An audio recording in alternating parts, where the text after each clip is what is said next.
So I was in the supermarket the other day picking up stock cubes for this vegetable curry that I survived on for most of 2020, and I flipped them over to look at the ingredients on the back. No idea why. I should know what's in them by now.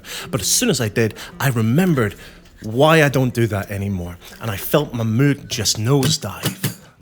Because I realized that I had forgotten again about palm oil.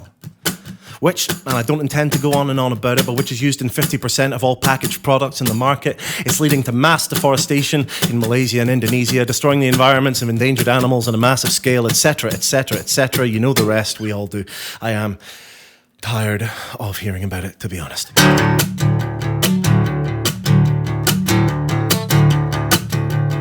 And I realize at that moment that I've been actively putting this shit out of my head whenever I can. Because, to be honest, to do otherwise is to wander from aisle to aisle in a hollow daze, remembering that in the 90s, Coca-Cola was hiring far-right paramilitary forces to assassinate trade union leaders in Colombia to keep their manufacturing costs as low as possible. Remembering that Nestle's CEO believes access to drinking water shouldn't be a human right as they drain and bottle billions of gallons of the world's freely available water for resale. It makes you tired, you know? It makes you wonder what's the point. And so fuck it, I pick up my Coke, I pick up my Oreos, I pick up my stock cubes, and I put the truth away again for a while, which every time I do it feels just a little bit more like a tacit nod of approval.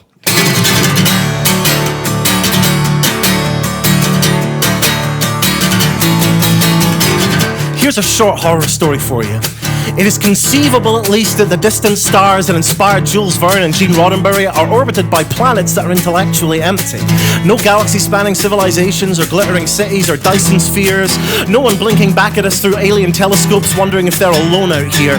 Just us, humanity. The smartest, wisest, kindest of all the creatures in God's deep blue infinity. And personally, I'm still trying to reconcile that possibility with the aforementioned list of crimes we commit against ourselves.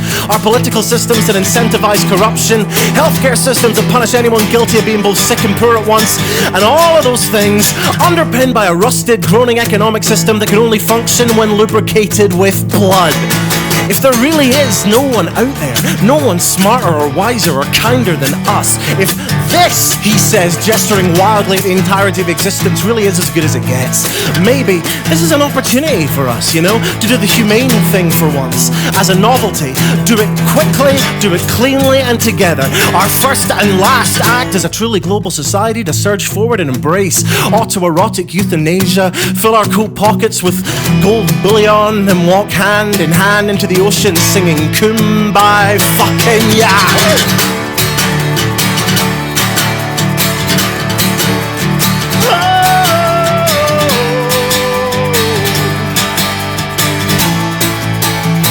I've been hearing more and more of this disingenuous eco-fascist bullshit over the last few years.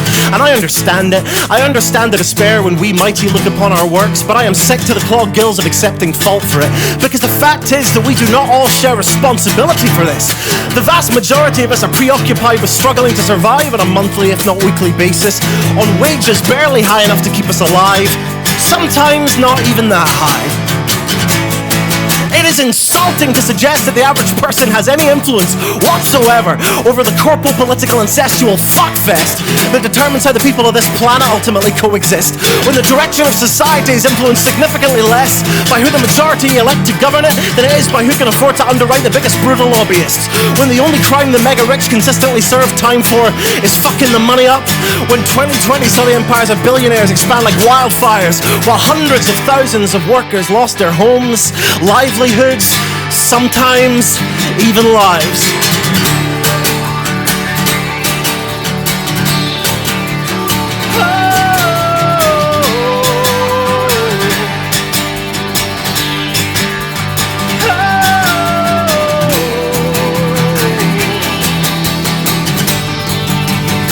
And with this in mind,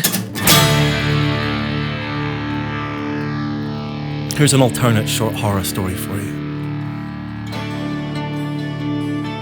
Human race, I think, is fundamentally good at its root, at its core. A species gifted with to varying degrees, a seemingly infinite imagination that has filled our libraries over the centuries with 30 million unique works of fiction. An unprecedented capacity for tool use that took us from inventing the aeroplane to punting a person into space in less time than it takes a human being to reach retirement age. We are, let us not forget, the mother of the welfare state and penicillin and mid-90s era Green Day. This is us at our very, very best, but this machine we are wired into without our consent, it stretches us thin. It wrings us dry.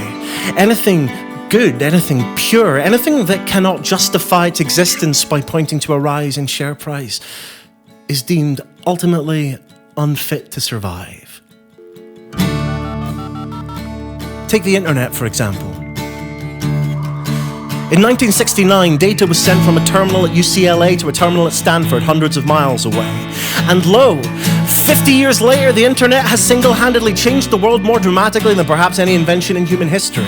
It should, by all rights, have been the next great step on the path to a borderless society. A global neural network allowing us to share art and science and philosophy instantaneously, allowing the ideas blooming in our collective consciousness to evolve at the speed of imagination rather than at the speed of the postal service.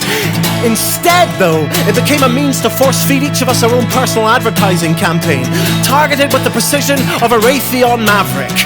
And if you think they have run out of ways to shot blast that wilderness with shit from corner to corner, then strap in.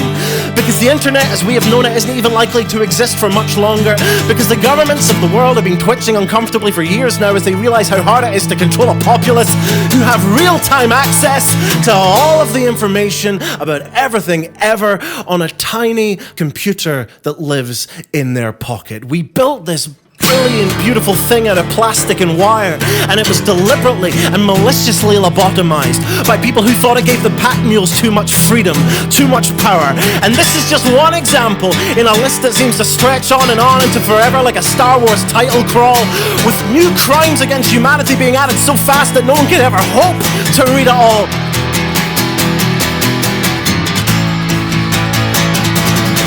And I'm done sharing the blame for the state of this place with the fucking dragons who have the resources to feed everyone, clothe everyone, house and educate and heal everyone, and who choose not to time and time again, who actively and often violently push back against attempts to beg for more pebbles from their mountain of wealth.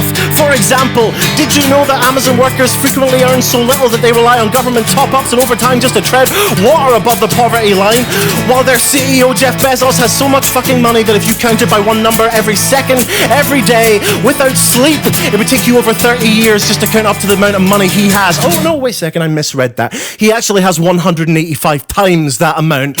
He has more money than the human mind is capable of imagining. More than anyone could ever spend in multiple lifetimes. And that's just the money we know about. Because remember, in 2015, it was headline news across the world, a global conspiracy by the financial elite to hide trillions of dollars in unreachable, illegal bank accounts in Panama. And what happened there? Oh yeah, the journalist who broke the story was assassinated in broad daylight with a fucking car bomb. And the story just disappeared.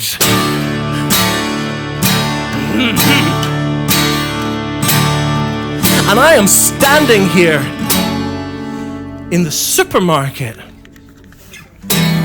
wondering whether I can forgive myself for buying a pack of stock cubes that has fucking palm oil in it. Fucking god damn it, man.